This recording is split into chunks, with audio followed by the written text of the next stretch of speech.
Hi everyone. सो इस video को काफ़ी टाइम बाद हम क्रिएट कर रहे हैं। ये वीडियो हमने तब बनाई थी जब कॉग्निजेंट के सीआईएस की हायरिंग आई भी नहीं थी, और अब चूंकि कॉग्निजेंट के सीआईएस की हायरिंग आ चुकी है, और जब हमने लास्ट टाइम ये वीडियो बनाई थी तो हम उसके लिए काफ़ी ज़्यादा एक्साइटेड थे कि यहाँ पर कॉग्निजेंट के सीआईएस की हायरिंग आएगी फॉर 2024 बैच, जो कि एक बड़ी हायरिंग होती है।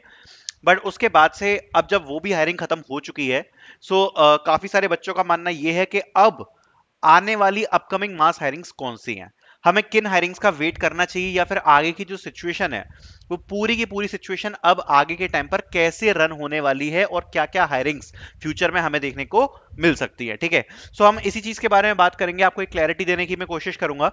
सो स्टार्ट करते हैं इस वीडियो को विद ऑल द डिटेल्स। तो सबसे पहले बात करते हैं अपकमिंग मास हायरिंग्स की।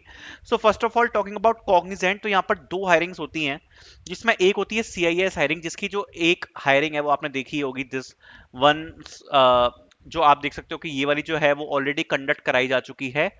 एंड इसके लिए आप देख सकते हो बच्चों को जो अभी इंटरव्यूज हैं वो ऑनगोइंग की प्रोसेस में है, और अभी तक तो उसका केवल एक ही फेज कंडक्ट कराया गया है। अभी फ्यूचर में कोई फेज आएगा नहीं आएगा उस बारे में कोई इंफॉर्मेशन नहीं है। Now talking about जेंसी hiring, mostly ये वाली जो हायरिंग होती है वो आती है ऑन कैंपस। ठीक है, 2024 के लिए ऑन कैंपस में आई थी, नाउ 2025 के लिए भी ऑन कैंपस में आ चुकी है। अगर बात करें ऑफ कैंपस की, तो देखो ऑफ कैंपस में 2024 बैच के लिए या 5 बैच के लिए, देखो जेएनसी की जो हायरिंग है ना वो बहुत टाइम से ऑफ कैंपस में नहीं आई, मैं आपको क्लियरली बताना चाहूंगा। सो यहाँ पर अगर आप देखोगे ना कॉग्निजेंट के ऑफिशियल पेज पे भी, तो आई थिंक शायद 2022 में यहाँ पर आपको देखने को मिलेगा कि जेएनसी की जो पीएटी वाली हायरिंग थी वो यहाँ पर ऑफ कैंपस में आई हुई थी। सो इसलिए जेएनसी से ज्यादा होप्स रखना तो सही नहीं है। जो सीआईएस वाली हायरिंग है यही अभी कंडक्ट कराई जाती है कॉग्निजेंट की तरफ से ऑफ कैंपस में, और इसका भी ऑलरेडी एक फेज तो आ ही चुका है। बट यस, पता नहीं क्यों मेरा मन कह रहा है कि इसका एक फेज, सेकंड फेज और हमें देखने को मिलेगा। देखो अभी इस बात का कोई प्रूफ नहीं है, बट मैं इस इंडस्ट्री में इतने टाइम से काम कर रहा हूं तो मुझे थोड़ा बहुत आइडिया लग जाता है चीजों का। एंड बस यही कहना चाहता हूं कि मुझे ऐसी होप है कि इसका सेकंड फेज जरूर आएगा, बिकॉज कॉग्निजेंट जिस लेवल पे हायर कर रही थी सीआईएस के लिए लास्ट ईयर या जो भी हो, तो कभी भी इतनी मिनिमल हायरिंग नहीं हुई है सीआईएस में जो इस साल कंडक्ट कराई गई है। आप कह सकते हो one of the least hiring है सीआईएस के लिए, है ना। सो इसलिए उम्मीद है कि इसका सेकंड फेज जरूर हमें देखने को मिलेगा।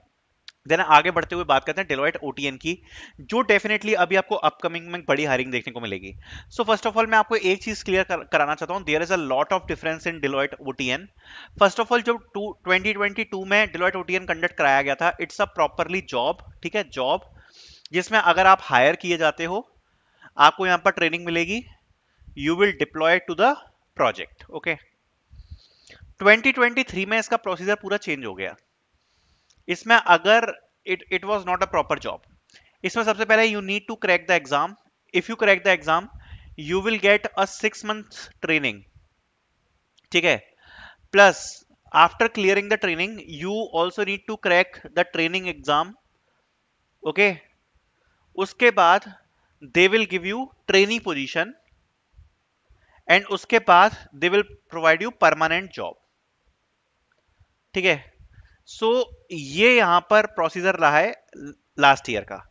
अब देखो 2022 में कुछ ऐसा प्रोसीजर था, 2023 में कुछ ऐसा प्रोसीजर था। ऑल्सो द ट्रेनिंग जो मैंने आपको ट्रेनिंग बताई, जो इस वाली हायरिंग में जो लास्ट ईयर ट्रेनिंग कराई गई थी, दैट वाज पेड ट्रेनिंग, मतलब यहां पर कैंडिडेट को पे करना पड़ेगा, जो पैसा है ना कैंडिडेट पे करेगा। सो वो पेड ट्रेनिंग थी, ठीक है। सो जिसमें कैंडिडेट को पैसा पे करना पड़ेगा, और उसके बाद अगर एग्जाम क्लियर करता है कैंडिडेट ट्रेनिंग करके, देन उसको यहां पर एम्प्लॉयमेंट दिया जाएगा एज अ ट्रेनिंग। ठीक है, so this was the process for last year.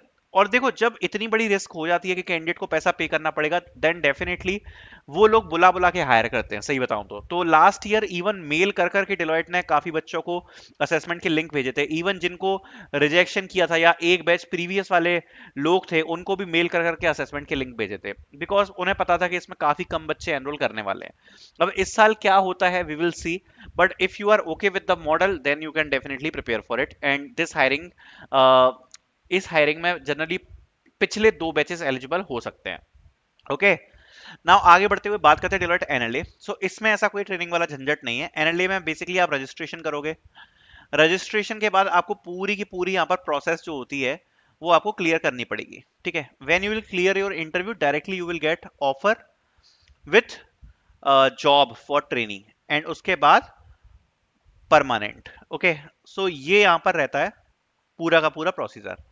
हाँ, लेकिन इसमें एक बात अलग है, जो डिलॉयट एनएलए है, ये डिलॉयट कंसल्टिंग के लिए हायर होती है, डिलॉयट कंसल्टिंग के लिए, ठीक है।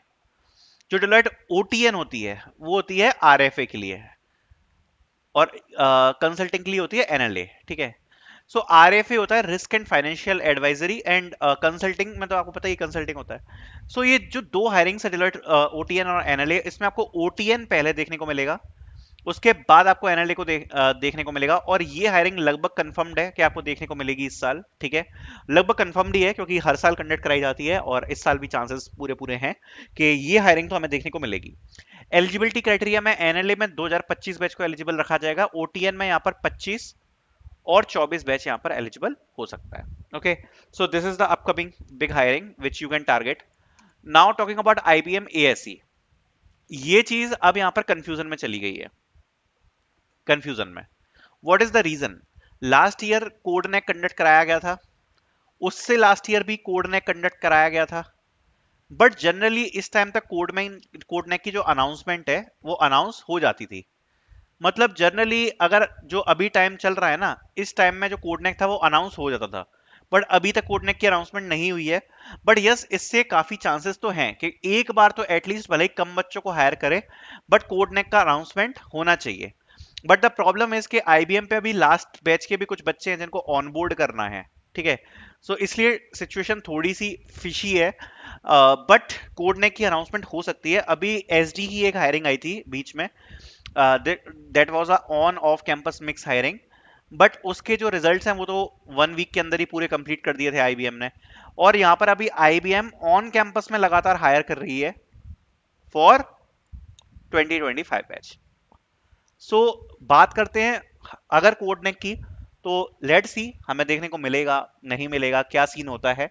So we will see about it. Okay, so ये अभी गारंटेड वाले फेज में नहीं है कि कोड नेक आपको देखने को मिल ही जाएगा, ठीक है।